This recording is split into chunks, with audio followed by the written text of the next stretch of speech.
Assalamualaikum warahmatullahi wabarakatuh. Perkenalkan, nama saya Dio Ditya Pratama, NPM 25741011. Di sini saya akan menjelaskan pengertian karya tulis ilmiah. Karya tulis ilmiah adalah tulisan yang disusun secara sistematis berdasarkan hasil peneliti, pengamatan, atau kajian terhadap sesuatu. Penulisan karya ilmiah dilakukan dengan menggunakan metode ilmiah sehingga isi tulisan dapat dipertanggungjawabkan.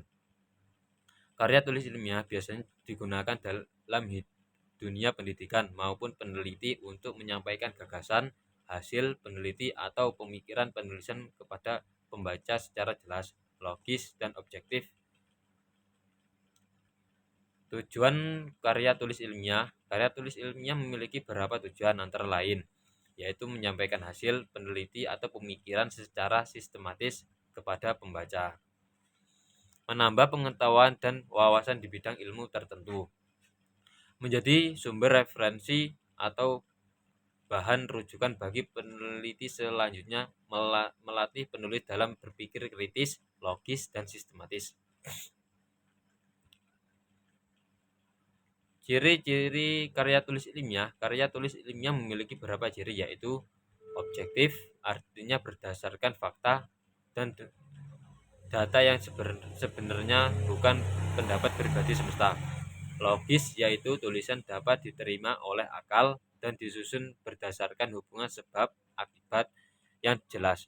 Sistematis, yaitu disusun secara runtun dan teratur dari bagian awal sampai akhir, menggunakan bahasa baku, yaitu bahasa Indonesia yang sesuai dengan kaidah yang benar. Memiliki sumber yang jelas, yaitu menggunakan referensi yang dicantumkan dalam daftar pustaka.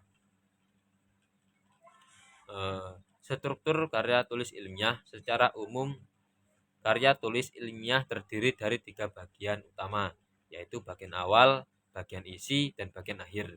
Yang pertama itu ada bagian awal. Bagian awal berisi informasi awal mengenai karya tulis yang dibuat. Bagian ini biasanya terdiri dari halaman, judul, nama penulis, abstrak, dan kata kunci. Abstrak berisi ringkasan singkat mengenai isi karya tulis ilmiah. Yang kedua, bagian isi.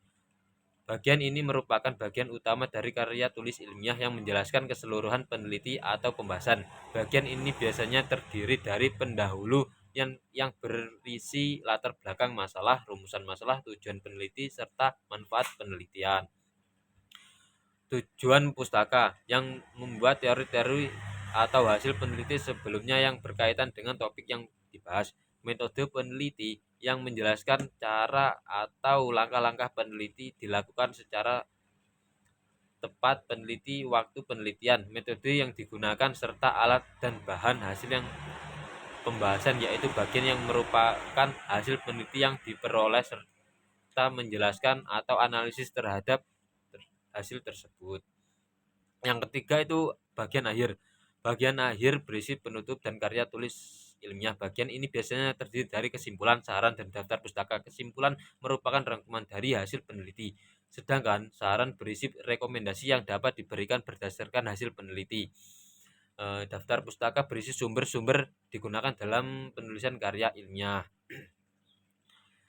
Selanjutnya itu ada kaidah penulisan karya tulis ilmiah. Dalam penulisan karya tulis ilmiah terdapat beberapa kaidah yang harus diperhatikan, antara lain menggunakan bahasa yang jelas, baku, dan mudah dipahami.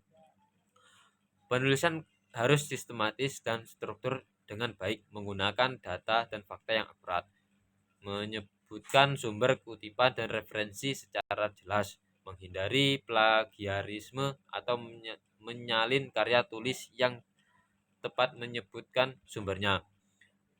Kesimpulannya yaitu karya tulis ilmiah merupakan tulisan yang disusun secara sistematis berdasarkan metode ilmiah dan didukung oleh data serta fakta yang dapat dipertanggungjawabkan.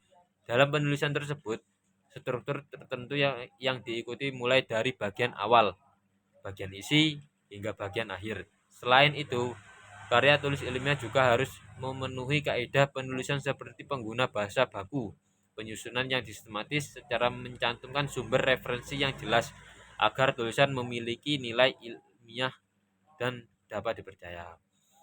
Baik,